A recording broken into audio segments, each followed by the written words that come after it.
সন্ধি চুক্তি না থাকতো, কারণ মদিনাবাসী নবীজির সাথে ইহুদিদের একটা শান্তি চুক্তি ছিল, এই শান্তি চুক্তি না থাকলে আজকে আমি তোমার গর্দান পুরাইয়া দিতাম। নরম আবু বকর সিদ্দিক রাদিয়াল্লাহু তাআলা আনহু এটা বললেন, আমি তোমার কল্লাটা উড়াইয়া দিতাম। ইয়া আদুওয়াল্লাহ, হে আল্লাহর দুশমন। আপনারা মাঝে মাঝে অনেকের সমালোচনা করেন জোরালো বক্তব্য দিলে। আমাদের ওলামায়ে কেরামের মধ্যে অনেকে জোরালো বক্তব্য দেয়, তখন বলেন এত জোরে কথা বলা লাগে? তো আবু বকর সিদ্দিকের মতো নরম মানুষ একজনকে কি মারতে চাওয়া লাগে? বলেন, উনি এত নরম। উনি বলতেছেন যে তোমাদের সাথে আমাদের সাথে শান্তি চুক্তি না থাকলে তোমার কল্লাটা উড়াই দিতাম। হে আল্লাহ দুশমন, এত নরম মানুষ গরম কথা কেন বললেন? মনে রাখতে হবে উলামায়ে কেরামের মধ্যে যারা যারা একটু জোরালো বক্তব্য দেয়, যেমন শেখুল হাদিস আল্লামা আজিজুল হক রাহমাতুল্লাহ আলাইহির সন্তান, তিনি দেন জোরালো বক্তব্য, ইবনে শেখুল হাদিস। আরো অনেক আলেমরা জোরালো বক্তব্য দেয়, মাওলানা মাহমুদুল হাসান গুলবি, আরো আছে অনেকে, মধ্যে আমার নাম মনে আছে। তো আমরা না বুঝে তাদের সমালোচনা করে ফেলি অনেক সময়। জালেমের বিরুদ্ধে, মুনাফিকের বিরুদ্ধে প্রয়োজনে কঠোর ভাষা ব্যবহার করা এটা সুন্নাহ বহির্ভূত না, এটা সুন্নাহ সম্মত।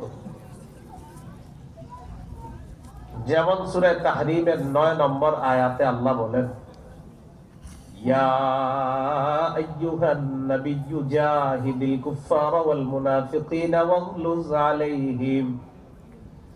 নবী, আপনি কাফের আর মুনাফিকদের বিরুদ্ধে লড়াই করেন আর তাদের বিরুদ্ধে কঠোর হন। কি বললেন? কি হন বলেন তো? কঠোর হতে বলছে নবী। ইবনে মাজার 45 নম্বর হাদিস, কাদান নবী সাল্লাল্লাহু আলাইহি ওয়াসাল্লাম ইযা খাতাবা ইহমাররাত আইনা। রাসূলুল্লাহ সাল্লাল্লাহু আলাইহি সাল্লাম যখন ভাষণ দিতেন, নবীর চোখ দুইটা লাল হয়ে যেত। কিন্তু কেন লাল হইতো? আমাদের নবীজির চাইতে তো নরম মানুষ সারা পৃথিবীতে নেই। ওয়ালা সাউতুহু, নবীর গলার আওয়াজ উঁচু হয়ে যেত। ওয়াশতাদ্দা গদবুহু, প্রচন্ড রাগ হয়ে যেতেন, খুব রাগ হয়ে যেত। মাঝে মাঝে নবী ভাষণ দিলে চোখ লাল হইতো, আওয়াজ উঁচু হয়ে যেত, রাগ প্রচন্ড বেড়ে যেত, যেন কান্নাহু মুনদিরু জাইশিন, কোন জাতিকে রাসূল সতর্ক করতেছেন। এখান থেকে বোঝা যায় সতর্ক বার্তা উচ্চারণ করতে গেলে কখনো কখনো গরম হওয়া এটা দূষণীয় না। এজন্য আমাদের দেশের একটা অবস্থা হলো, আমরা যাকে দেখতে পারি না, এ যদি বলে যে ভাই সুবহানাল্লাহ পড়লে এই লাভ, তাও বলবে উনি এইভাবে বললো কেন, ওইভাবে বলতে পারলো না। সুবহানাল্লাহ বলার যে লাভ আছে এটা কি সবাই জানেন কিনা? কিন্তু যিনি বলছে তারা আপনি দেখতে পারেন না, তখন বললেন আচ্ছা সুবহানাল্লাহ পড়লে যে এই লাভ, এটা তো এইভাবে বললে হইতো, মানে আসলে এটাও ঠিক। এজন্য বিরোধিতার জন্য বিরোধিতা করবেন। আপনার শত্রু যদি কখনো ভালো কথা বলে, এটা স্বীকার করবেন যে কথাটা ভালো। কথাটা কি? ইবলিসের চেয়ে খারাপ দুনিয়াতে কেউ আছে? বলেন। বুখারীর বর্ণনা, রাসূলুল্লাহ সাল্লাল্লাহু আলাইহি সাল্লামের সাহাবী আবু হুরায়রা রাদিয়াল্লাহু তাআলা আনহু বলেন, ওয়াক্কালানি রাসূলুল্লাহ সাল্লাল্লাহু আলাইহি সাল্লাম ফি হিফজি যাকাতি রমাদান। রমজান মাসের যাকাত, যে যাকাত আল্লাহ রাসূল মানুষকে দিবে, সদকায়ে ফিতর মানুষকে দিবে, এগুলা পাহারা দেওয়ার জন্য নবী আমাকে নিযুক্ত করলেন।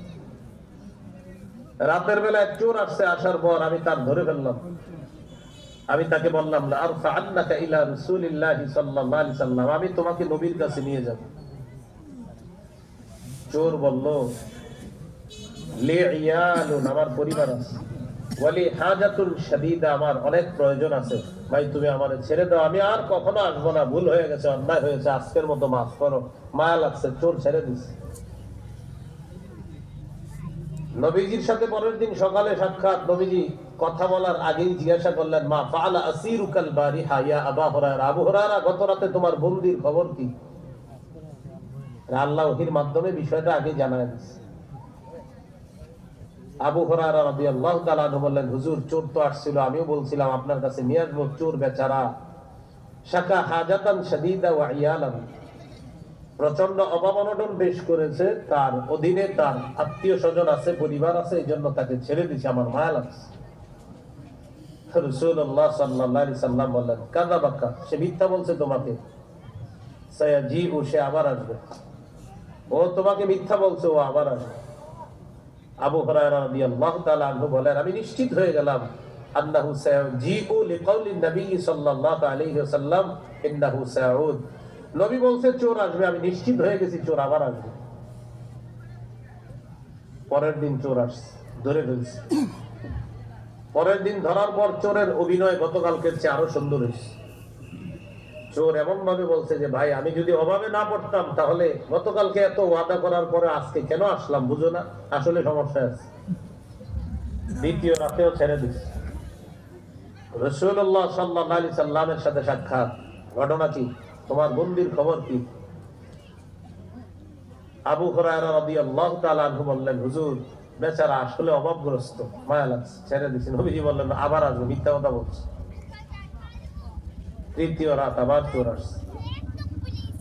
চোর আসার পর রাসূলুল্লাহ সাল্লাল্লাহু আলাইহি ওয়াসাল্লামের সাহাবী চোরকে ধরে ফেললেন আর বললেন, আজকে আমি আল্লাহ রাসূলের কাছে তোমাকে নিয়ে যাব, আজকে তোমাকে আমি ছাড়বো না, আজকে নিয়ে যাব।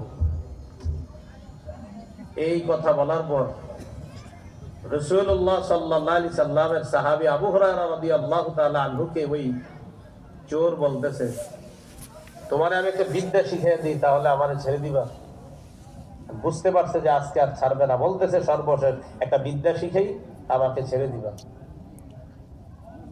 হাদিসে আসছে সাহাবায়ে কেরাম ছিলেন, এলেমের প্রতি তাদের খুব আগ্রহ ছিল, এলেমের প্রতি তাদের লোভ ছিল সবচেয়ে বেশি। সাহাবী বললেন, ঠিক আছে, কি বিদ্যা? তখন চোর বলল, ইযা আওয়াইতা ইলা ফিরাশিকা ফাকরা আয়াতাল কুরসি فإنه لن يزال عليك من الله حافظ ولا يقربنك شيطان حتى تصبح। তুমি যখন রাতের বেলা ঘুমাইবা আয়াতুল কুরসি পড়বা, আয়াতুল কুরসি পড়ে দরজা লাগাইবা।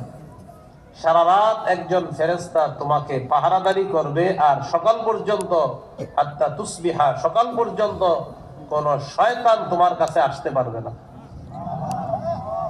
তুমি যখন ঘুমাবা আয়াতুল কুরসি পড়ে দরজা বন্ধ করবা, সারা রাত একজন ফেরেশতা তোমাকে পাহারাদারি করবে ফজর পর্যন্ত, হাত্তা তুসবিহা, ফজর পর্যন্ত কোন শয়তান তোমার কাছেও আসতে পারবে না। সাহাবী চোরকে ছেড়ে দিলেন, রাসূলুল্লাহ সাল্লাল্লাহু আলাইহি সাল্লামের কাছে আসলেন। আসার পর রাসূলুল্লাহ সাল্লাল্লাহু আলাইহি সাল্লাম বললেন, কি অবস্থা, বলো, চোরের কি খবর? সাহাবী বললেন, হুজুর গত রাত্রে আমি নিশ্চিত আপনার কাছে নিয়ে আসার জন্য পাক্কা ওয়াদাবদ্ধ ছিলাম, আর আমি অঙ্গীকারাবদ্ধ ছিলাম যে আমি আনবই, যে কোনো মূল্যে আমি ওকে আনবো। ও আমার এমন এক অফার দিছে, আমার একটা বিদ্যা শিখেছে, এই জন্য ছেড়ে দিছি। নবী বললেন, কি বিদ্যা? আমাকে বলছে কেউ যদি আয়াতুল কুরসি পড়ে ঘুমানোর সময়, এটা পড়ে যদি সে দরজা বন্ধ করে, চোর, ডাকাত, বদমাশ, শয়তান থেকে আল্লাহ তাকে হেফাজত করবে। নবীজি বললেন, সাদাকাতা ওয়া ইন্নাহু কাযুবুন, সে তোমাকে সত্য কথা বলছে, তবে সে দুনিয়ার সবচেয়ে বড় মিথ্যাবাদী। কি বলছে? কি বললেন? চোর সত্য কথা বলছে, তাহলে চোরের সত্য কথাটা নবী স্বীকার করছে। আমি আপনাদেরকে কেন বললাম, শত্রু সত্য কথা বললেও স্বীকার করেন, এটা বোঝানোর জন্য বললাম। রাসূলুল্লাহ সাল্লাল্লাহু আলাইহি সাল্লাম বললেন, সে সত্য কথা বলছে, তবে সে বড় মিথ্যাবাদী দুনিয়ার। নবীজি বললেন, তা'লামু মান তুখাতিবু মুনযু সালাসিলায়াল, তুমি কি জানো 3 রাত কার সাথে কথা বলছো? যাকা শাইতান, শয়তানের সাথে 3 রাত তুমি কথা বলছো। ও চোরের রূপ ধারণ করে আসছে 3 দিন। শেষের দিন যখন বুঝতে পারলো তুমি আর তাকে ছাড়বা না, তখন সে তোমাকে আয়াতুল কুরসির বিদ্যাটা শিখাইয়া দিছে। শয়তান যে বিদ্যাটা শিখাইছে এটা সত্য কথা, বাকি ও দুনিয়ার সবচেয়ে বড় মিথ্যাবাদী। ও তোমার মুসিবতের মধ্যে পড়ে তোমার সত্য কথাটা বলে ফেলছে, কিন্তু ও সবচেয়ে বড় মিথ্যাবাদী। বুঝাইতে চাইলাম, শত্রুও যদি কখনো ভালো কথা বলে, স্বীকার করেন। কি করবেন? কোত্থেকে আসলাম কথা মনে আছে? আবু বকর সিদ্দিক থাপ্পড় দিছে ইহুদিকে, হ্যাঁ, ওখান থেকে আসলাম। তো তার গালে থাপ্পড় দিছে, থাপ্পড় দেওয়ার পর আবু বকর সিদ্দিক রাদিয়াল্লাহু তাআলা আনহু বললেন, মেনে নাও, মেনে নাও, নবীর কথা মেনে নাও। তুমি জানো যে নবীর কথা সত্য, নবীর বাণী সত্য, নবী যা বলতেছে এগুলা সত্য, ইসলামের বাণী সত্য, এগুলা মেনে নাও। এই কথা বলার পর ইয়াহুদি বলতেছে, আল্লাহ তাআলা আমাদের কাছে চাইছে বলেই না আমি এটা বললাম, ঠিক আছে দেখি নবীর কাছে যাই। রাসূলুল্লাহ সাল্লাল্লাহু আলাইহি সাল্লামের কাছে বিচার দেওয়ার জন্য গেছে ইয়াহুদি। কি দেওয়ার জন্য? বিচার। বিচার বিচার দিবে নবীর কাছে, বিচার দেওয়ার জন্য গেছে ইয়াহুদি। রাসূল সাল্লাল্লাহু আলাইহি সাল্লামকে গিয়ে বিচার দিলেন, হুজুর আমাকে থাপ্পড় মারছে আপনার সাহাবী আবু বকর। কেন থাপ্পড় মারছে? আবু বকর সিদ্দিক রাদিয়াল্লাহু তাআলা আনহু বললেন, হুজুর আল্লাহর ব্যাপারে সে বলছে আল্লাহ নাকি ফকির আর তারা ধনী, এই কথা বলছে, আমি এই জন্য থাপ্পড় মারছি। ইয়াহুদি নগদ বলতেছে নবীজিরে, মা কুনতু যালিকা, আমি এই জাতীয় কোনো কথা বলি নাই, নাউজুবিল্লাহ, আমি এই জাতীয় কোনো কথা বলি নাই, এগুলো আমি বলতেই পারি না। তখন আল্লাহ তাআলা সূরা আলী ইমরানের 181 নম্বর আয়াত নাযিল করে আবু বকর সিদ্দিক তিনি যে সত্যবাদী এটা আল্লাহ প্রমাণ করে দিলেন। এই হলো সূরা আলী ইমরানের 181 নম্বর আয়াত। আল্লাহ বলেন, লাকাদ সামিআ আল্লাহু কাওলাল্লাযীনা ক্বালু ইন্নাল্লাহা ফাকীরু ওয়া নাহনু আগনিয়া। লাকাদ সামিআ আল্লাহ তাআলা শুনেছেন কাওলাল্লাযীনা ক্বালু তাদের কথা যারা বলে ইন্নাল্লাহা ফাকীরুন, আল্লাহ বলেন ফকির, ওয়া নাহনু আগনিয়া, আমরা হলাম ধনী, বলি নাউযুবিল্লাহ। নবী আপনার সাহাবী আবু বকর মিথ্যা বলেনি, তিনি সত্য কথা বলছেন। আমি আল্লাহ শুনছি ইহুদি যে এই কথা বলছে, আপনার আবু বকরকে এখন প্রমাণ করার জন্য সে কাউকে পাবে না, তাই আমি আল্লাহ আয়াত নাযিল করে জানায়া দিলাম আপনার সাহাবী আবু বকর সত্য কথা বলছে। বুঝে আসছে না আয়াতটা? এই জন্য আল্লাহ বললেন অবশ্যই আল্লাহ শুনেছেন তাদের কথা যারা বলে আল্লাহ হলেন ফকির আর আমরা হলাম ধনী, এই কথা আল্লাহ শুনেছেন। এরপরে আল্লাহ বলেন, সাদাকতুবু মা ক্বালু ওয়া কাতলাহুমুল আমবিয়া বিগাইরি হাক্কিন ওয়া নাকুলু যুকু আযাবাল হারিক। তারা যা বলে এটা আমি লিখে রাখবো। কাতলাহুমুল আমবিয়া বিগাইরি হক, অন্যায় ভাবে যে নবীদেরকে তারা হত্যা করেছে এটা আমি লিখে রাখবো। ওয়া নাকুলু যুকু আযাবাল হারিক, কিয়ামতের ময়দানে আমি আল্লাহ তাদেরকে বলবো, যুকু আযাবাল হারিক, জ্বলন্ত আগুনের আযাব তোমরা আস্বাদন করো, ভোগ করো, বলি নাউযুবিল্লাহ। সূরা আলী ইমরান 82 নম্বর আয়াত। তোমরা কেন আযাব ভোগ করবা, এই কেনর জবাব আল্লাহ দেয়, যালিকা বিমা কদ্দামাত আইদিকুম, এই আযাব এই কারণে তোমাদের হাত যা কামাই করেছে, এই কারণে এই আযাব। যালিকা বিমা কদ্দামাত আইদিকুম, তোমাদেরকে আযাব দেওয়া হবে এই কারণে তোমাদের হাত যা আগে পাঠিয়েছে, যা কামাই করেছে, এই জন্য তোমাদেরকে আযাব দেওয়া হবে। হাত দ্বারা উদ্দেশ্য পুরা মানুষটা, হাত দ্বারা উদ্দেশ্য পুরা মানুষটা। যেহেতু সাধারণত হাতের মাধ্যমে মানুষ সাধারণত তাদের গুরুত্বপূর্ণ কাজগুলা সম্পাদন করে, এই জন্য আল্লাহ বললেন তোমাদের হাত যা পাঠিয়েছে, তোমাদের হাত যা কর্ম করেছে, এই হাতের কৃত কর্মের কারণে তথা তোমাদের কৃত কর্মের কারণে তোমাদেরকে আযাব দেওয়া হবে। আরবের একটা নীতি আছে, সেই নীতিটা হলো অংশ বলে ব্যক্তিকে উদ্দেশ্য নেওয়া। অংশ বলে কাকে উদ্দেশ্য নেয়? ব্যক্তি। বলেন হাত কি ব্যক্তি না অংশ? যেখানে আল্লাহ হাত বলবে এখানে উদ্দেশ্য ব্যক্তি উদ্দেশ্য হবে। যেমন তাব্বাত ইয়াদা আবি লাহাব, আবু লাহাবের 2 হাত ধ্বংস হোক, উদ্দেশ্য আবু লাহাব ধ্বংস হোক, উদ্দেশ্য কে ধ্বংস হোক? আবু লাহাব। তাহলে সেখানে আল্লাহ আবু লাহাব না বলে বলছে আবু লাহাবের অংশ, হাতের কথা বলছে, এর মানে আবু লাহাব ধ্বংস হোক। আল্লাহ বলেন তোমরা আযাব কেন ভোগ করবা? তোমাদের কৃত কর্মের কারণে, যা তোমাদের হাত কামাই করছে, এটা তোমাদের অপরাধ, আমি আল্লাহ তোমাদের উপর জুলুম করি না, এটা বলে দিচ্ছেন। ওয়া আন্নাল্লাহা লাইসা বিযাল্লামিল লিল আবিদ, আল্লাহ তাআলা বান্দাদের প্রতি জুলুম করেন না, আল্লাহ কারো প্রতি অবিচার করেন না। অন্য আয়াতে আল্লাহ বলেন ওয়া মা রাব্বুকা বিযাল্লামিল লিল আবিদ, আপনার রব জুলুম করেন না। একটা মূলনীতি মনে রাখবেন, পৃথিবীতে যত জালেমরা ধ্বংস হয়েছে, এই ধ্বংস হয়েছে তাদের কৃতকর্মের কারণে। আল্লাহ তাদের উপর জুলুম করেননি, বরং তারা নিজেদের জুলুমের কারণে ধ্বংস হয়েছে। যেমন সূরা ইউনূস, এই সূরার 13 নম্বর আয়াতে আল্লাহ বলেন, ওয়ালাকাদ আহলাকনাল কুরুনা মিন ক্বাবলিকুম লাম্মা যালামু, তোমাদের পূর্বে বহু জাতিকে আমি আল্লাহ ধ্বংস করেছি, বিমা যালামু, তাদের জুলুমের কারণে। কিসের কারণে? জুলুমের কারণে। সূরা হুদের 109 নম্বর আয়াত পর্যন্ত, সূরা হুদের 109 নম্বর আয়াত পর্যন্ত, এর আগে অনেকগুলো আলোচনা আছে। সামুদ জাতির আলোচনা আছে, আদ জাতির আলোচনা, ফেরাউনের আলোচনা আছে। আলোচনাগুলা করার পর আল্লাহ তাআলা আমাদের নবীকে বলেন, যালিকা মিন আম্বাইল কুরআন নাকুসুহু আলাইকা মিনহা কাইমু ওয়া হাসীদ। আল্লাহ বলেন, নবী আমি আপনার কাছে বিভিন্ন এলাকার বৃত্তান্ত বর্ণনা করি, যে এলাকার কিছু কিছু এলাকা এখনো দাঁড়িয়ে আছে, যেমন মিশর। কিছু এলাকা কর্তৃত ফসলের মতো হয়ে গেছে, যেমন সামুদ গোত্র, আদ জাতি, তাদের এলাকাগুলা কর্তৃত ফসলের মতো হয়ে গেছে। কিছু এলাকা দাঁড়িয়ে আছে, যেমন মিশর। কিছু এলাকা ধ্বংস হয়ে গেছে, যেমন সামুদ জাতি, আদ জাতি, এরা ধ্বংস হয়ে গেছে। আল্লাহ তাআলা বলেন, ওয়ামা যালামনাহুম ওয়ালাকিন যালামু আনফুসাহুম ফামা আগনাত আনহুম আলিহাতুহুমুল্লাতী ইয়াদউনা মিন দুনিল্লাহি মিন শাইইন লাম্মা জাআ আমরু রাব্বিক।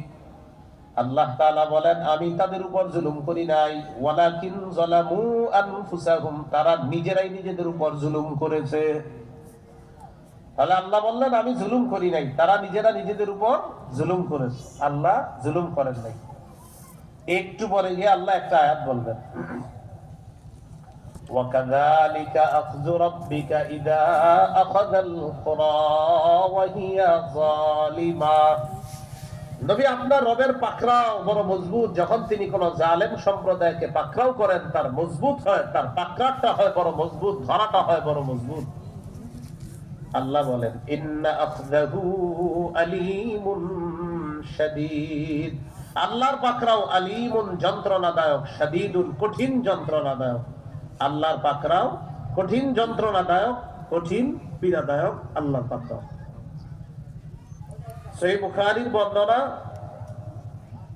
4686 নম্বর হাদিস। এই হাদিসের মধ্যে আছে, قال رسول الله صلى الله عليه وسلم إن الله لا يملي للظالم حتى إذا أخذه لم يفلته।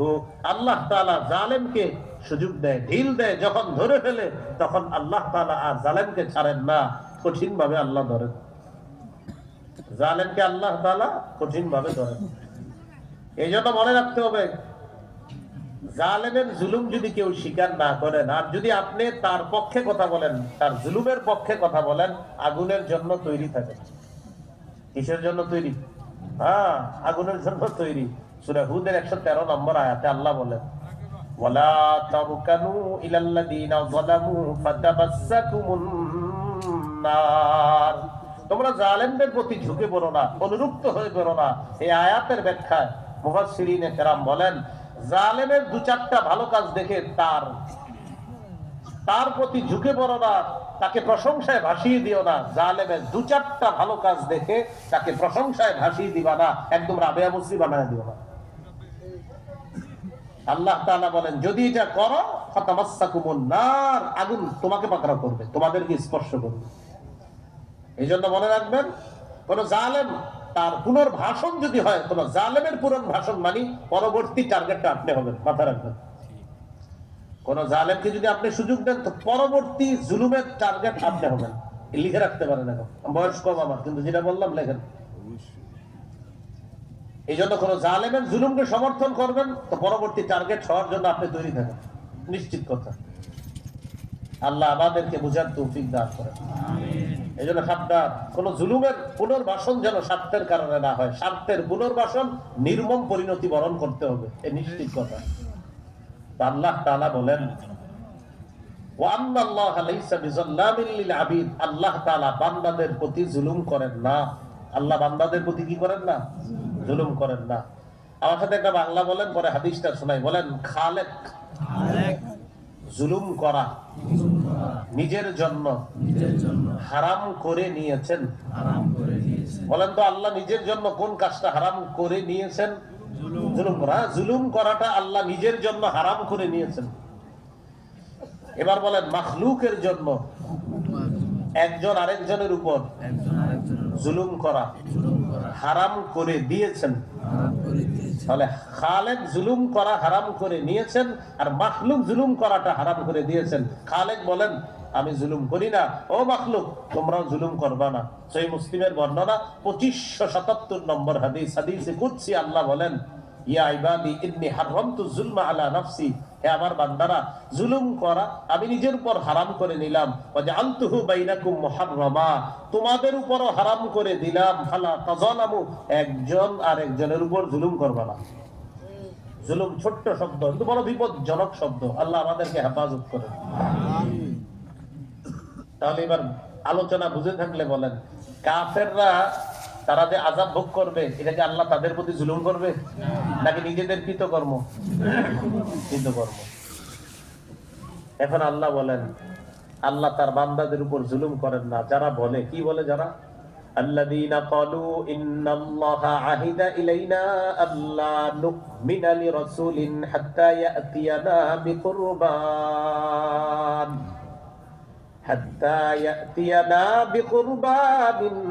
তাকুলুহুন নার। একটু বুঝেন, আগে নবীরা যারা দুনিয়াতে আসতো তারা কোনো কোরবানি দিলে এই কোরবানি আদায় হয়েছে কিনা, কবুল হয়েছে কিনা, এটার সিস্টেম হলো কোরবানির পশুটা জবাই করে একটা উঁচু জায়গায় নিয়ে রেখে আসবে, সেখানে আসমানের আগুন আইসা এটাকে জ্বালিয়ে দিবে। এটা একটা বর্ণনা আছে।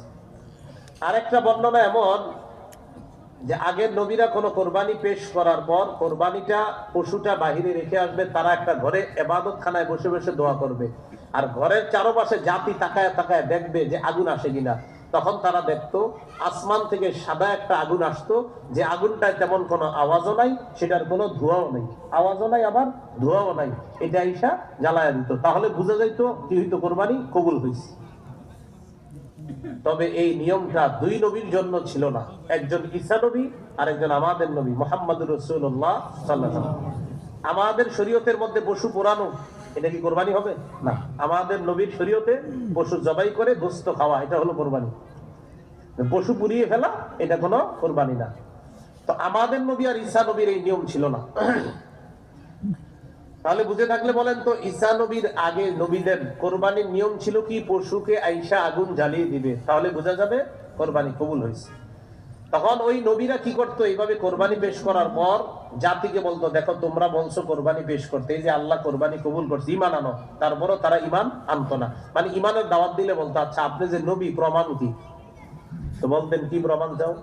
ঠিক আছে একটা কোরবানি পেশ করেন, এই কোরবানি যদি আসমানের সাদা আগুন আইসা জ্বালায় দেয় তাহলে বুঝবো আপনার কোরবানি কবুল হয়েছে, আপনি একজন নবী। জাকারিয়া নবী, ইয়াহিয়া নবী আর অসংখ্য নবী এরকম দেখিয়েছে, কিন্তু তারা ঈমান আনে নাই। উল্টা জাকারিয়া নবী, ইয়াহিয়া নবীকে তারা হত্যা করছে। আমাদের নবী ইহুদিদেরকে দাওয়াত দেওয়ার পর ইহুদিরা আমাদের নবীকেও বলল আচ্ছা অন্যান্য নবীরা তো কোরবানি পেশ করতো প্রমাণ হিসাবে, আপনিও এরকম একটা কোরবানি পেশ করেন যেটাকে আগুন আইসা জ্বালায়া দিবে। এখন আপনি বলেন আমাদের নবীর শরীয়তে কি আগুন জ্বালানোর এটা কি এই বিধান আছে? এরা আমাদের নবীর এই উদ্ভট যুক্তি দিত কেন? ঈমান না আনার ছুতা খুঁজত।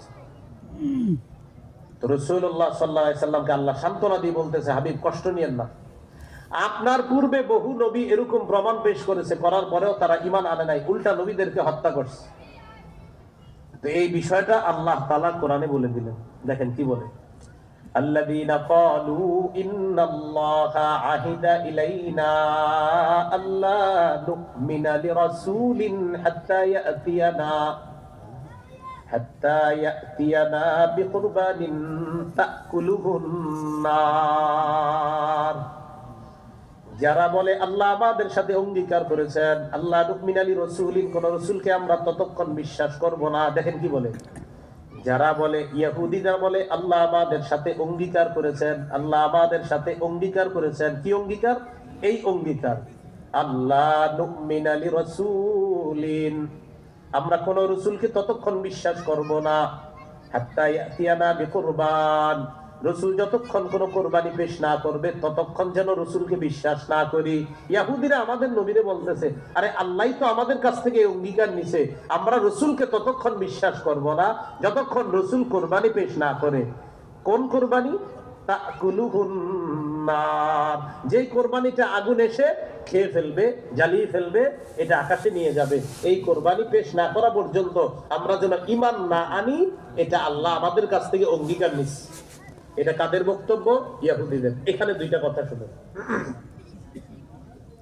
প্রথম কথা, মুফাসসিরিনে কেরামের একদল বলেন, তাওরাতের মধ্যে যদি এই কথা লেখাও থাকে যে আল্লাহ অঙ্গীকার নিছে ততক্ষণ রাসূল বিশ্বাস করবা না, যতক্ষণ তিনি কোরবানি পেশ না করে ততক্ষণ রাসূল বিশ্বাস করবা না, এই অঙ্গীকার যদি আল্লাহ নিয়ে থাকে, তাওরাতের মধ্যে যদি দিয়ে থাকে, সর্বোচ্চ এতটুকু অঙ্গীকার নিছে আল্লাহ যে ঈসা নবী আর মুহাম্মদ সাল্লাল্লাহু আলাইহি সাল্লাম ছাড়া যত নবী আসবে তাদের ব্যাপারে এই অঙ্গীকার। এটা হলো প্রথম কথা। দ্বিতীয় কথা, আরেকদল মুফাসসিরিনে কেরাম বলেন, তাওরাতের মধ্যে এই জাতীয় কথাই নাই। হ্যাঁ, আল্লাহ অন্যান্য নবীদেরকে আইনা এরকম কোরবানি দিয়েছে, এটা ঠিক, কিন্তু কোরবানি না দিলে কোন নবীরে বিশ্বাস করা যাবে না, আর মুহাম্মদ সাল্লাল্লাহু আলাইহি সাল্লামকেও বিশ্বাস করা যাবে না, এই জাতীয় কথা তাওরাতে লেখা নাই। এটা ইহুদিদের বানানো কথা, এটা তাদের ছলছাতুরি। মুহাম্মদ সাল্লাল্লাহু আলাইহি সাল্লামের ব্যাপারে এই কথা লেখাই নেই। তাহলে দুইটা বিষয়, এক, লেখা থাকলেও এইভাবে লেখা আছে যে ঈসা নবী আর মুহাম্মদ সাল্লাল্লাহু আলাইহি সাল্লাম ছাড়া অন্য যত নবী আসবে তারা কোরবানি পেশ করা না পর্যন্ত তোমরা বিশ্বাস করবা না। দুই, আমাদের নবী আর ঈসা নবীরা এই জাতীয় কথাই লেখা নাই, এটা ইহুদিরা বানায়া বুনায়া বলে দেয় আমাদের নবীকে অন্যদের সামনে আপনার সমালোচিত করার জন্য, আর তারা ভাউতাবাজি করে ঈমান না আনার জন্য এই জাতীয় যুক্তিগুলা তারা পেশ করছে। আল্লাহ তাআলা তাদেরকে বলেন, নবী আপনি বলেন, قد جاءكم رسل من قبلي بالبينات, আমার পূর্বে বহু রাসূল স্পষ্ট প্রমাণ নিয়ে দুনিয়াতে এসেছে, আমার পূর্বে বহু রাসূল স্পষ্ট প্রমাণ নিয়ে দুনিয়াতে এসেছে। قد جاءكم رسل من قبلي بالبينات, তোমাদের কাছে এসেছে অনেক রাসূল আমার পূর্বে বিলবাইয়িনাত, মুজিজা সহ, ওয়াবিল্লাযী কুলতুম, এবং তোমরা যেটা বললা এটা সহ। এর মানে তোমরা যে বললা পশু কুরবানি করার জন্য আর এই কুরবানিটা আকাশের আগুন এসে জ্বালিয়ে দিবে, এটা যে তোমরা বললা, তোমাদের পূর্বে বহু রাসূল এই জাতীয় প্রমাণ দেখানোর পরেও তোমরা ঈমান আনো নাই, বরং কি করছো? ফালিমা কাতালতুমুহুম, তাদেরকে কেন হত্যা করলা? অন্যান্য রাসূলদেরকে কেন হত্যা করলা? ইন কুনতুম সাদিকিন, তোমাদের দাবিতে যদি তোমরা সত্যবাদী হও, তোমরা তো বললা যে রাসূলকে তোমরা মেনে নিবা কখন? যদি দেখো আকাশের আগুন আইসা কোরবানির পশুটাকে জ্বালিয়ে দেয়, বিশ্বাস করবা। তো ঠিক আছে নবী, আপনি এই আগুনের বিষয়টা দেখাইলেন না, আপনার পূর্বে অসংখ্য রাসূল এই জাতীয় বিষয় দেখানোর পরেও তারা ঈমান আনে নাই, উল্টা রাসূলদেরকে হত্যা করেছে। জিজ্ঞাসা করেন এটা কেন করছে? তাহলে কি বোঝা গেল আয়াত থেকে? মূল বিষয়টা হলো তারা আমাদের নবীর উপর ঈমান আনতেন চায় না, এটা বোঝানোর জন্য তারা এদিক সেদিক করে কাটায় দিচ্ছে।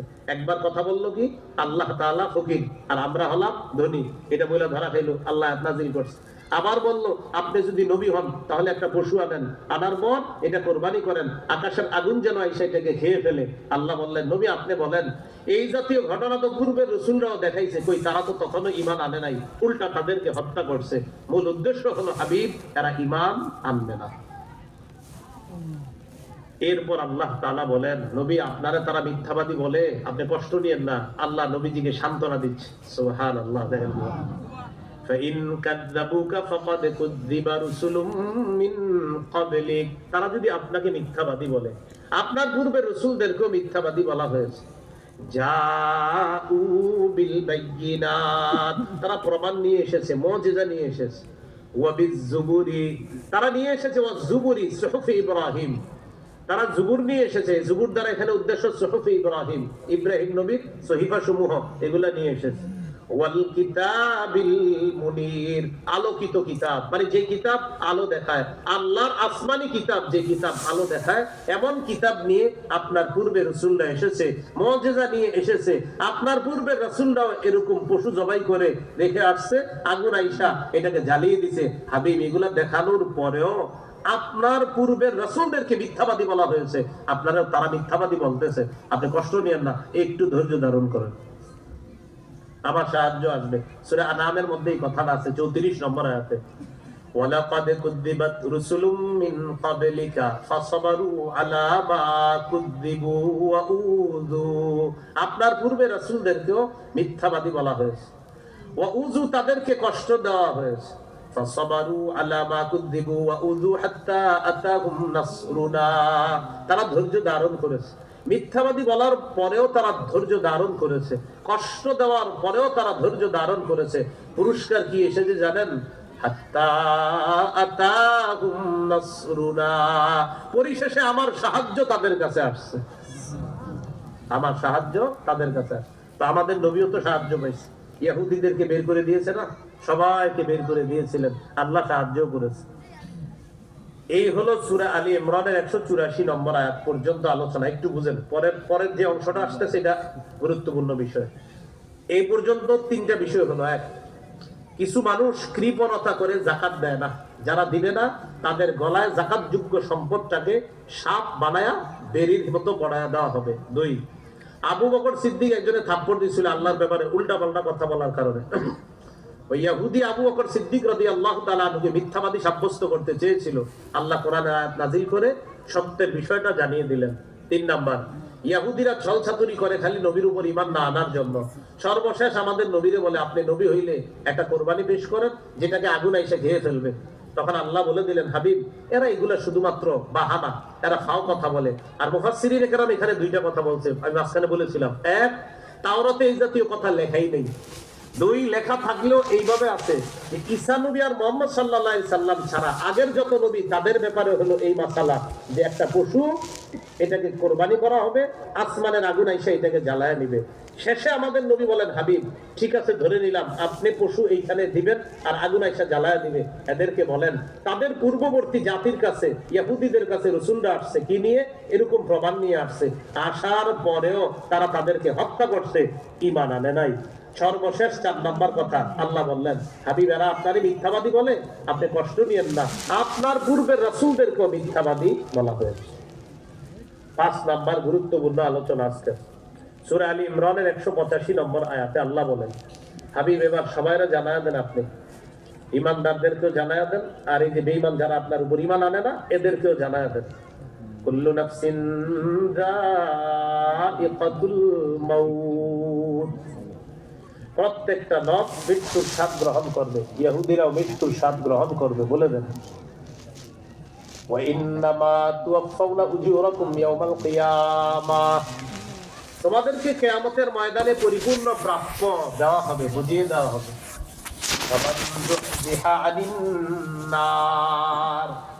যাকে জাহান্নাম থেকে দূরে রাখা হবে, ওয়া উদখিলাল জান্নাহ, এবং যাকে জান্নাতে প্রবেশ করানো হবে, ফাকাদ ফাজ, সে সফলকাম হয়ে যাবে। তাহলে আল্লাহ এখানে গুরুত্বপূর্ণ একটা কথা বলে দিয়েছেন, দুনিয়াতে আমি আপনি যে যা করি, আল্লাহ বলেন যাকে জাহান্নাম থেকে দূরে রাখা হবে আর জান্নাতে প্রবেশ করানো হবে, সেই কি হবে? সফলকাম হবে। মৃত্যু আমার আপনার সবার জীবনে আসবে, এটা চূড়ান্ত সত্য কথা। সূরা আহজাবের 16 নম্বর আয়াতে আল্লাহ বলেন,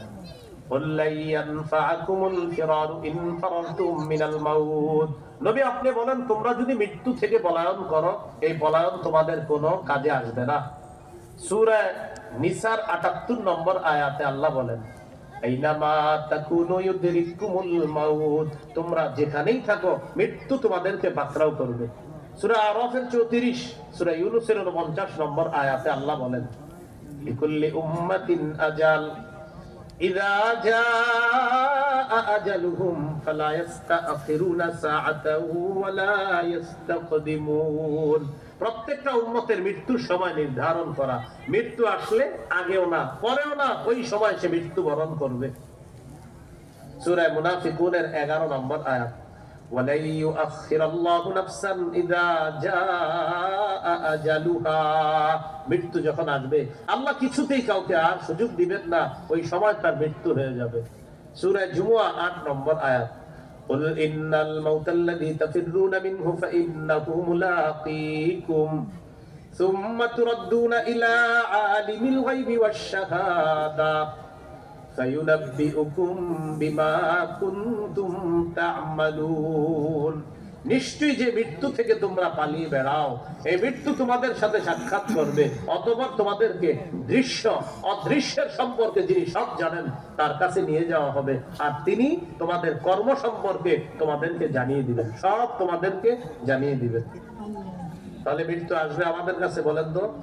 কাফেরের কাছে, ইহুদিদের কাছে আসবে। এবার বলেন বলেন সবার কাছে মৃত্যুর যন্ত্রণাও আসবে। কি আসবে? সূরা কাফের 19 নম্বর আয়াতে আল্লাহ বলেন, ওয়াজাআত সাকরাতুল মাউতি বিল হক, মৃত্যুর যন্ত্রণা সত্যি আসবে। যালিকা মা কুনতা মিনহু তাহিদ, যে মৃত্যু থেকে তোমরা পালিয়ে বেড়াও এটার যন্ত্রণা আসবে। সূরা ওয়াকিয়া 83 থেকে 85 নম্বর আয়াত। অনেকে এই সূরাটা পড়েন, দেখেন তো আয়াতগুলো আছে কিনা। ফালাউলা ইযা বালাগাতিল হুলকুম, আছে না? ওয়া আনতুম হিনাইযিন তানজুরুন ওয়া নাহনু আকরাবু ইলাইহি মিনকুম ওয়ালাকিন লা তুবসিরুন। মৃত্যু পথযাত্রীকে তোমরা আটকে রাখতে পারবা না, যখন তার প্রাণ উৎসাগত হবে তখন তোমরা তাকে আটকে রাখতে পারবা না, চেয়ে চেয়ে তোমরা দেখবা। ওয়া নাহনু আকরাবু ইলাইহি মিনকুম, আমি তোমাদের চেয়ে তার অধিক নিকটে থাকি, আল্লাহ বলেন। ওয়ালাকিন লা তুবসিরুন, তোমরা তা দেখো না। সূরা কিয়ামত 26 থেকে 30 নম্বর আয়াত। ইমাম সাহেবরা ফজরের নামাজে এই সূরাটা বেশি তেলাওয়াত করে দেখবেন। সূরা কিয়ামত, কাল্লা ইযা বালাগাতিত তারাকিয়া ওয়া কিলা মান রাক ওয়া যান্না আন্নাহুল ফিরাক ওয়াল তাফাতিস সাকু বিস সাক ইলা রাব্বিকা ইয়াওমা ইযিনিল মাসাক। কখনোই মৃত্যু পথযাত্রীকে আটকে রাখতে পারবা না, যখন তার প্রাণ উষ্টাগত হবে আশেপাশ থেকে বলা হবে অ্যাম্বুলেন্স কোথায়, মান রাক, এই ডাক্তার কোথায়, কে আছে ঝাড়ফুঁককারী, কে আছে ঔষধ দেওয়ার মতো, আছেন ডাক্তার সাহেব। রকের শাব্দিক অর্থ হলো ঝাড়ফুঁককারী, এখানে উদ্দেশ্য ডাক্তার কবিরাজ, যা বলেন আসেন আসেন ডাক্তার সাহেব আসেন। আল্লাহ বলেন ওয়াজান্না আন্নাহুল ফিরাক, মৃত্যু পথযাত্রী বিশ্বাস করে ফেলে সে এই পৃথিবী থেকে বিচ্ছিন্ন হয়ে যাবে, এখান থেকে সে চলে যাবে, চিরতরে আমাদেরকে বিদায় জানাবে সে। ওয়াল তাফাতিস সাকু বিস সাক, পায়ের নলা একটা আরেকটার সাথে লেগে যাবে, মিলে যাবে। ইলা রাব্বিকা ইয়াওমা ইযিনিল মাসাক, আল্লাহ বলেন সেদিন তোমাদেরকে টানতে টানতে রবের কাছে নিয়ে যাওয়া হবে। মারা যাওয়ার পর বলা বলি করে, অ্যাম্বুলেন্সটা 1 মিনিট 10 মিনিট আগে আসলে ভালো হইতো, ডাক্তার সাহেব 5 মিনিট আগে আসতে পারলেন না, মানে আসলে কি হইতো? 5 মিনিট আগে আসলে কি হইতো সেটা বলেন। মৃত্যুর পর আর এগুলো বলবেন না যে অ্যাম্বুলেন্স 10 মিনিট আগে আসলে হইতো, ডাক্তার সাহেব 5 মিনিট আগে আসলে এটা হইতো, এটা মৃত্যুর পর আর বললেন না। মৃত্যুর পর ইন্না লিল্লাহি ওয়া ইন্না ইলাইহি রাজিউন, এই হলো এক কাজ। আরেকটা ইন্নাল আইনা তাদমা, চোখ কাঁদবে, ওয়াল কলবা ইয়াহজান, অন্তর ব্যথিত হবে, ওয়ালা নাকুলু ইল্লা মা ইয়ারদা রাব্বুনা, আমাদের নবী বলেন আমরা মুখ দিয়ে এমন কথা বলবো না যা আল্লাহ অপছন্দ করে। মৃত্যুবরণ করার পর মুখ চলবে না, চোখ চলবে, আর অন্তর ব্যথিত হবে, মুখ চুপচাপ থাকবে, চোখ থেকে পানি আসতে পারে, অন্তর ব্যথিত হতে পারে, তো মুখ দিয়ে উল্টাপাল্টা কথা বলা যাবে না। বুখারীর বর্ণনা, হযরত ওমর ফারুক রাদিয়াল্লাহু তাআলা যদি দেখতেন কেউ কান্না করে জোরে জোরে আর উল্টাপাল্টা কথা বলে, এটারে পিটাইতেন, পিটানো কাজ না হইলে মুখে বালু দিয়ে বসায় রাখতেন, বালু দিয়ে বলতেন কান্না করো, মুখ চুপ থাকবে, কান্দো কান্দো কান্দো কিন্তু মুখ চুপ। তাহলে গুরুত্বপূর্ণ একটা বিষয় শিখে ফেলছি আমরা, কেউ মারা গেলে চোখ কানবে, অন্তর ব্যথিত হবে, মুখ দিয়ে উল্টাপাল্টা কথা বলা যাবে না। পোস্টারের মধ্যে লেখে অমুকের অকাল মৃত্যুতে আমরা শোকাহত, তার বিদেহী আত্মার মাগফিরাত কামনা করছি। অকাল মৃত্যুতে শোকাহত, আচ্ছা কবে মরলে ঠিক কাল ছিল? হ্যাঁ, বুড়াকালে বললেও অকাল লেগে, আপনি যেটা বলছেন সুন্দর কথা, বুড়াকালে বললেও লেখে, 60 বছরের মারা গেছে লেখছে অকাল মৃত্যুতে শোকাহত, উনি কবে বললে ঠিক ছিল? অকাল বলতে কি বলেন? অকাল বলবো না, বলেন অকাল বলবো না, লিখবো না, কোথাও লেখা দেখলে মুছে দিব। হ্যাঁ, অকাল মৃত্যু এটা বলবেন। এটা অকাল বলা মানে আল্লাহর ফয়সালার উপর আপনি কথা তুলতেছেন। অকাল মানে অকাল মানে কি? আল্লাহ ফয়সালা করছে ওর মরণ যেদিন সেদিন, আপনি অকাল লেখছেন মানে কি? না, আজকে ঠিক হয় না, এটা আরো 14 বছর পরে হলে ঠিক ছিল। এটা কোনো কথা? এই জন্য উল্টা পাল্টা কথা আমরা বলবো না। তো আল্লাহ বলেন মৃত্যু পথযাত্রীকে আটকাতে পারবা না, সে পৃথিবী থেকে আন্নাহুল ফিরাক, বাস চিরতরে বিদায় নিচ্ছে, এটাতে বুঝে ফেলবে। এই হলো মৃত্যু পথযাত্রী, যার কাছে মুমূর্ষু অবস্থা আসবে। তার মুমূর্ষু অবস্থায় যখন আমাদের প্রাণুষ্টাগত হবে, তখন তার সাকারাতুল মাউত হবে, মৃত্যুর যন্ত্রণা হবে। এটা মুমিনের কাছে আসবে, আবার এটা কাফেরের কাছেও আসবে। কাফেরের কাছে মৃত্যুর যন্ত্রণা আসবে, প্রমাণ সূরা আনআমের 93 নম্বর আয়াতে আল্লাহ বলেন, ওয়ালাউ তারা ইয যালিমুনা ফি গামারাতিল মাউত ওয়াল মালাইকাতু বাসিতু আইদিহিম। নবী আপনি যদি কাফেরদেরকে, এখানে জালেম দ্বারা উদ্দেশ্য কাফের, নবী আপনি যদি কাফেরদেরকে দেখতেন মৃত্যুর যন্ত্রণায় তারা কিভাবে ছটফট করে, ফেরেশতারা তাদের ডানাগুলা মেলে বলে তোমরা তোমাদের আত্মাগুলা বের করে দাও। আল-ইয়াওমা তুজজাউনা আযাবাল হুনি, আজকে তোমাদেরকে লাঞ্ছনাদায়ক আযাব ভোগ করানো হবে, শাস্তি ভোগ করানো হবে। কেন? বিমা কুনতুম তাকুলুনা আলাল্লাহি গায়রাল হক, তোমরা আল্লাহর ব্যাপারে অসত্য কথা বলতা। ওয়া কুনতুম আন আয়াতিহি তাস্তাকবিরুন, আল্লাহর কোরআনের আয়াতগুলো নিয়ে অহংকার করতা, তোমাদেরকে লাঞ্ছনা করা আযাব, অপমানজনক আযাব ভোগ করানো হবে। এটা 93 নম্বর আয়াত। সূরা আনআমের 94 নম্বর আয়াতে কি বলে দেখেন, ওয়ালাকাদ জিতুমুনা ফুরাদা, এই মানুষ তোমরা আমার কাছে একা আসবা। কিভাবে আসবা? একা একা। কামা খালাকনাকুম আউওয়ালা মাররা, যেমনি ভাবে প্রথম তোমাদেরকে সৃষ্টি করেছিলাম। তাহলে বলেন প্রথমবার কিভাবে এসেছিলাম? প্রথমবার দুনিয়াতে কিভাবে এসেছিলাম? আল্লাহ তাআলা বলেন ওয়ালাকাদ জিতুমুনা ফুরাদা, যেমনি ভাবে প্রথমবার সৃষ্টি করেছিলাম দুনিয়াতে একা এসেছিলা, আমার কাছেও আবার একা আসবা। এটা বল ওয়ালাকাদ জিতুমুনা, অবশ্যই আমার কাছে আসবা, ফুরাদা, একা একা। কামা খালাকনাকুম আউওয়ালা মাররা, যেমনি ভাবে প্রথমবার সৃষ্টি করেছিলাম একা একা আসছো দুনিয়াতে, তেমনি ভাবে আবার আমার কাছে একা একা আসবা। তো আল্লাহর কাছে একা যেতে হবে। তাহলে কি শিখলাম? মুমিনের কাছে যন্ত্রণা আসবে, কাফেরের কাছেও যন্ত্রণা আসবে, নবীদের কাছেও যন্ত্রণা। কার কাছে? হ্যাঁ, মৃত্যুর যন্ত্রণা। সহিহ বুখারী 4449 নম্বর হাদিস, 4449 কত হয়? 4449। এই হাদিসের বর্ণনাকারী আয়েশা সিদ্দিকা রাদিয়াল্লাহু তাআলা আনহা, তিনি বলেন, ইন্না মিন নিআমিল্লাহি আলাইয়া আন্না রাসূলুল্লাহ সাল্লাল্লাহু আলাইহি ওয়াসাল্লাম তুওফিয়া ফি বাইতি ওয়া ফি ইয়াউমি ওয়া বাইনা সাহরি ওয়া নাহরি।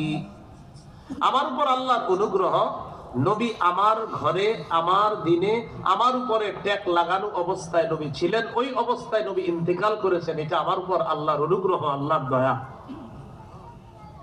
আরেকটা দয়া কি? ওয়া আন্নাল্লাহা জামাআ বাইনা রিকি ওয়া রিকিহি ইনদা মাউতিহি, নবীর ইন্তেকালের সময় আমার থুতু আর নবীর থুতু মুবারক আল্লাহ তাআলা একত্রিত করে দিয়েছেন। সুবহানাল্লাহ। এটা কিভাবে? মন দিয়ে শুনলে বিষয়টা সহজে বুঝে আসবে। দাখালা আলাইহি আব্দুর রহমান ইবনে আবি বকর ওয়া বিয়াদিহি আস-সিওয়াক, আমার ভাই আব্দুর রহমান ঘরে আসছে, নবী মুমূর্ষু অবস্থায়। আনা মুসনিদাতুন রাসূলুল্লাহ সাল্লাল্লাহু আলাইহি সাল্লাম, আমি নবীজিকে ট্যাগ লাগানো অবস্থায়, হেলান দেওয়া অবস্থায় আমার সাথে বসায় রাখলাম।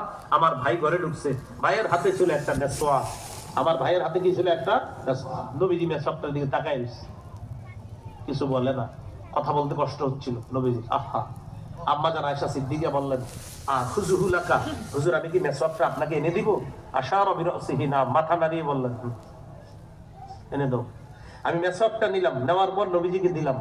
দেওয়ার পর নবীজি মেসওয়াক করবে, ফাশাদ্দা আলাই, দেখলাম নবী কষ্ট হচ্ছে। মেসওয়াকের 2 অংশ, এক অংশ নরম থাকতে হয়, তো এই নরম অংশটা শক্ত। তো আম্মা জান বুঝতে পারলেন যে এই মুহূর্তে নবীজিটা নরম করাটা নবীর জন্য হয়তো কষ্টকর হচ্ছে।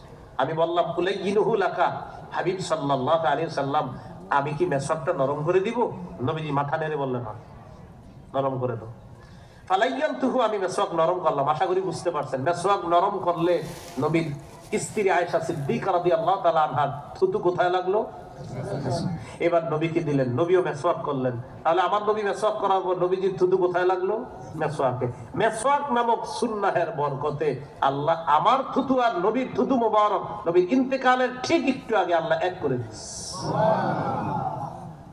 এখান থেকে মেসওয়াকের গুরুত্ব বুঝে আস। হ্যাঁ, মেসওয়াকের গুরুত্ব। বলেন গাড়ি বাড়ি কর্মস্থল, তিন জায়গায় মেসওয়াক রাখবো।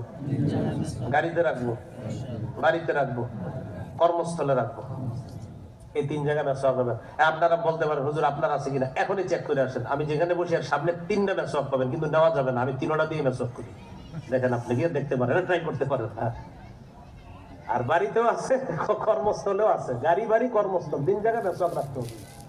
কেন রাখবেন? অনেক সময় পকেটে ভুলে যান, তো কর্মস্থলে গেছেন, ভুলে গেছেন, বাস কর্মস্থল দাস। আবার আপনার যেটা দিয়ে চলেন, গাড়িতে চলেন, তো এখানে আপনি ভুলে গেছেন, গাড়িতে আছে। আর বাড়িতে রাখবেন, বাড়িতে মেসওয়াকের প্রয়োজন রাখবেন। নবীজি সারা দুনিয়ার সমস্ত কাজ করার পর ঘরে ঢুইকা সর্বপ্রথম মেসওয়াক করতেন। আজকে থেকে আপনিও সমস্ত কাজকর্ম করার পর ঘরে ঢুকছেন, প্রথম কাজ মেসওয়াক, এরপরে অন্য কাজ করতেন নবী। তো আমার নবী অন্য কাজ করতেন, সর্বপ্রথম করতেন মেসওয়াক। বাস আমিও মেসওয়াক করব, কোনো যুক্তি তালাশ করব না। নবী মেসওয়াক করতেন, আমরা মেসওয়াক করব। বলেন ইনশাআল্লাহ। আল্লাহ তৌফিক দান করেন। বলছেন আচ্ছা, তো রাসূলুল্লাহ সাল্লাল্লাহু আলাইহি ওয়াসাল্লাম ইন্তেকালের আগে মেসওয়াক করলেন। তা খুব গুরুত্ব, মৃত্যুর যন্ত্রণাটা। নবীজি সাল্লাল্লাহু আলাইহি ওয়াসাল্লাম কি করলেন দেখেন, পাশে একটা মশক আছে পাত্র, এটার মধ্যে হাত ঢুকাইলেন। হাত এটার মধ্যে প্রবেশ করানোর পর ইয়ামসাহু বিহিমা, হাত দিয়ে এইভাবে মুখ মুছতেছে খালি, আর বলতেছে লা ইলাহা ইল্লাল্লাহ ইন্না লিল মাউতি সাকারাত। নবীজি বললেন, আয়েশা মৃত্যুর খুব যন্ত্রণা, আয়েশা মৃত্যুর খুব যন্ত্রণা। নবীজি বললেন না, সবাই হাতটা উপরে তুললেন, তোলার পর বললেন আল্লাহুম্মা ফির রাফিকিল আ'লা। এটা বললেন, মালাত ইয়াদুহু, হাতটা আস্তে পড়ে গেছে। আম্মাজান বুঝতে পারলেন আল্লাহ নবী বিদায় নিয়েছে। তো যাই হোক, আমি নবীজির ইন্তেকাল বলাটা পুরাটা উদ্দেশ্য ছিল আমার এতটুকু অংশ। নবী বললেন মৃত্যুর কি আছে? যন্ত্রণা। এটা হলো আমাদের নবীর মৃত্যুর ব্যাপারে বিশুদ্ধ বর্ণনা। মুসা আলাইহিস সালাতু ওয়াস সালামের মৃত্যুর ব্যাপারে একটা বিশুদ্ধ বর্ণনা আছে। মালাকুল মাউত মুসা নবীর কাছে আসছে, মুসা নবী একটা থাপ্পড় দিচ্ছে, শুনছেন না? এই বর্ণনাটা বিশুদ্ধ। বলেন এটা কি? বাকি এই বর্ণনাটা বলতে গিয়ে আমাদের নবীর সামনে একটা অশুদ্ধ বর্ণনা বলা হয়, ওইটা আজকে থেকে আর শুনবেনও না, বলবেনও না। হয়তো কোনো অসতর্কতার কারণে কারো মুখ থেকে মাইকে চলে এসেছে, আর এটা আমরাও গ্রহণ করেছি। সেই বর্ণনাটি এমন যে আমাদের নবী ইন্তেকালের সময় মালাকুল মাউত গ্রাম্য ব্যক্তির রূপ ধারণ করে আসছে। আসার পর নাকি নবীজির কাছে অনুমতি চাইছে, আবার আল্লাহর কাছে বলছে আল্লাহ আমি কি যাবো, এরকম কিছু একটা ঘটনা শুনছেন। এবং এটা খুব সুন্দর ভাবে বলা হয়। টোটাল বর্ণনাটা জাল। বলেন কি বর্ণনাটা? জাল বর্ণনা। বলেন আব্দুল মুনঈম ইবনে ইদ্রিস নামক জনৈক ব্যক্তি এই জাল বর্ণনাটি সর্বপ্রথম দুনিয়াতে ছড়িয়ে দিয়েছে। আব্দুল মুনিম ইবনে ইদ্রিস নামে এক ব্যক্তি বর্ণনাটা জাল হিসাবে দুনিয়াতে ছড়াইছে। তো হয়তো কোনো বাংলা বইয়ের মধ্যে চলে আসছে ঘটনাটা, তো অনেক হয়তো এই ঘটনাটা মুখস্থ করে নিয়ে মাইকে বলে ফেলেছে। এটা আমরাও গ্রহণ করেছি, অনেক দায়িত্বশীল ব্যক্তিদের মুখ থেকে হয়তো বের হয়ে গেছে, আর আমরাও শুনেছি যে টোটাল বর্ণনাটা জাল। আরেকটা ভিত্তিহীন বর্ণনা আপনারা শুনে থাকবেন। ফাতেমা রাদিয়াল্লাহু তাআলা আনহা ইন্তেকাল করছে, করার পর তাকে কবরে রাখছে। রাখার পর আবু যর গিফারি কবরের সাথে কথা বলছে, শুনছেন? আবু যর গিফারি বললেন, কবর জানো কাকে রেখে গেলাম? কবর জবাব দেয় না, ভিত্তিহীন বর্ণনা। তখন বললেন হযরত আলীর স্ত্রীকে রেখে গেলাম, কবর জবাব দেয় না, ভিত্তিহীন বর্ণনা। কবর জানো কাকে রেখে গেলাম? হাসান হুসাইনের মাকে রেখে গেলাম, ভিত্তিহীন বর্ণনা, কবর জবাব দেয় না। কবর জানো কাকে রেখে গেলাম? মুহাম্মদ সাল্লাল্লাহু আলাইহি সাল্লামের কন্যাকে রেখে গেলাম। তখন নাকি কবর বলছে আবু যর, তো যাই হোক কবর যা বলছে, আসল তো কবর কিছুই বলে নেই, ভিত্তিহীন বর্ণনা। তো এইবার এই যে আবু যর গিফারি, উনি বা কি দরকার কবরে এটা বলা, আর কবরে বা পাল্টা কি দরকার এটা বলা, বুঝছেন? এটা নবীর একজন সাহাবীর শানে, এটা সঠিক বর্ণনা না, ভিত্তিহীন। তাহলে আমাদের নবীর কাছে মালাকুল মাউত গ্রাম্য ব্যক্তি রূপ ধারণ করে আসছে, বর্ণনাটি জাল। ফাতেমা রাদিয়াল্লাহু তাআলা আনহাকে কবরে রাইখা কবরের সাথে সাহাবী কথা বলছে, বর্ণনাটি ভিত্তিহীন, কোনো ভিত্তি নাই। আরেকটা বিষয়, সেটা হলো ফাতেমা রাদিয়াল্লাহু তাআলা আনহার বিশুদ্ধ বর্ণনা হলো তিনি ইন্তেকাল করলেন, আলী রাদিয়াল্লাহু তাআলা আনহু জানাজা পড়াইছে, তার স্বামী, তিনি কবরস্থান দাফন করছে, বাস এটা বিশুদ্ধ, সহিহ বুখারী লম্বা হাদিসের মধ্যে আছে। তো এই সুন্দর বর্ণনা থাকতে অশুদ্ধ বর্ণনা আমরা শুনবো না, বলবো না। তাহলে মৃত্যুর যন্ত্রণা, আসেন ওই যে সর্বশেষ নবীদিকে বলে দিচ্ছেন, হাবিব আপনি জানায়া দেন 185 নম্বর আয়াত সূরা আলে ইমরানের, সবাই মৃত্যুর স্বাদ গ্রহণ করবে, কেউ বাঁচতে পারবে না কিয়ামতের ময়দানে, সবাইকে সবার প্রাপ্য দেওয়া হবে।